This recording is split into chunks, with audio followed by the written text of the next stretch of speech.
জুবিনদাৰ আদৰ্শৰ প্ৰতি এইটো জুবিনদাৰ আদৰ্শৰ প্ৰতি প্ৰচণ্ড মানে অপমান তেওঁ আদৰ্শ তেওঁ দৰ্শন তেওঁ যিটো চিন্তা আছিলে তাত কেতিয়াও কোনো সংকীৰ্ণতা ধৰ্মীয় বিভাজন উন্মাদনা সাম্প্ৰদায়িকতা এইবোৰ নাই ঘৃণা নাই তেওঁ মানৱীয় প্ৰমূল্যৰ কথা কৈছে মানৱতাবাদৰ কথা কৈছে এই সাৰ্বজনীন যিটো এপিল এইটোৱে সমগ্ৰ পৃথিৱী চুইছে মোৰ কোনো ধৰ্ম নাই মোৰ কোনো জাতি নাই মোৰ কোনো ভগৱান নাই বুলি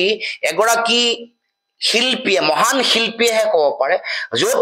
সকলো জাতি জনগোষ্ঠীক একত্ৰিত কৰা সকলো মানুহক এখন সমতাৰ দৃষ্টিভংগীৰে চোৱা এই আদৰ্শটোৱে যিহেতু তেওঁৰ ৰাজনৈতিক কেৰিয়াৰটোলৈ প্ৰত্যাহ্বান আনিছে সেই আদৰ্শক মই ভাবো যে মুখ্যমন্ত্ৰীৰ কথাই চূড়ান্ত অপমান কৰিছে আৰু মুখ্যমন্ত্ৰীক ক'ব খোজো জুবিনদাৰ সেই আদৰ্শ চিন্তা সংকীৰ্ণতা সাম্প্ৰদায়িকতাৰ গন্ধিলে টানি নিনিব এই কথা বতৰাবোৰৰ যোগেদি ৰাজনীতি কৰিবলৈ চেষ্টা নকৰিব জুবিনদা হৈ থাকিবলৈ দিয়ক জুবিন গাৰ্গ ডাঙৰীয়াৰ আদৰ্শ চিন্তা আৰু দৰ্শনক কেতিয়াও কোনো কাৰণতে যাতে সংকীৰ্ণতাৰ গন্ধিৰে চালি জাৰি নাচাই তুলি নধৰে তাৰ কাৰণে মুখ্যমন্ত্ৰীক আমি আহ্বান জনাইছো আৰু মুখ্যমন্ত্ৰীয়ে নিজৰ জিভা নিয়ন্ত্ৰণ কৰক সংযমী হৈ